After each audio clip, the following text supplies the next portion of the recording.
Clip.vn đối với Noo Phước Thịnh lần này để trở thành nhân vật đầu tiên trong live show, số đầu tiên của live show Tôi Tỏa Sáng thì Noo Phước Thịnh cũng cảm thấy rất áp lực. Nhưng mà bên chương trình thì ekip của chương trình cũng đã có động viên Noo Phước Thịnh rất nhiều và cũng đã tự tin giao cho Noo Phước Thịnh trọng trách để mở màn trong live show Tôi Tỏa Sáng lần này. Và bản thân Noo Phước Thịnh bây giờ cảm thấy rất háo hức và đang rất là tự tin, sẵn sàng tất cả mọi thứ để cùng cháy hết mình với khán giả trong đêm Tôi Tỏa Sáng.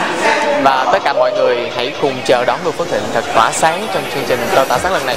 Và bên cạnh đó thì Noo Phước Thịnh đang cố gắng để biên tập lại những bài hát của mình để tất cả quý vị có thể cùng với Noo Phước Thịnh hồi tưởng lại quá trình, một chặng đường rất là dài của Noo Phước Thịnh từ những ngày vào nghề cho đến nay.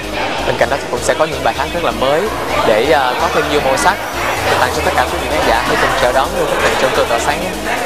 Xin chào tất cả các khán giả của Clip.vn. Thì lần đầu tiên mà Huy tham gia vào một đêm ca nhạc như với tư cách là một MC chứ không phải là tư cách một ca sĩ.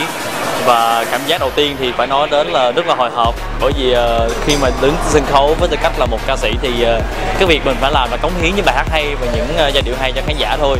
Nhưng mà với tư cách MC thì phải cống hiến nhiều hơn nữa, tức là phải truyền đạt cho khán giả những cái gì mà người nghệ sĩ mình muốn phỏng vấn, những câu hỏi, rồi phải truyền cái lửa cho các khán đài mà mình đang dẫn dắt nữa, nên rất là run. Nhưng mà hy vọng rằng Huy sẽ cố gắng hết sức để có thể mà làm mọi việc tốt nhất.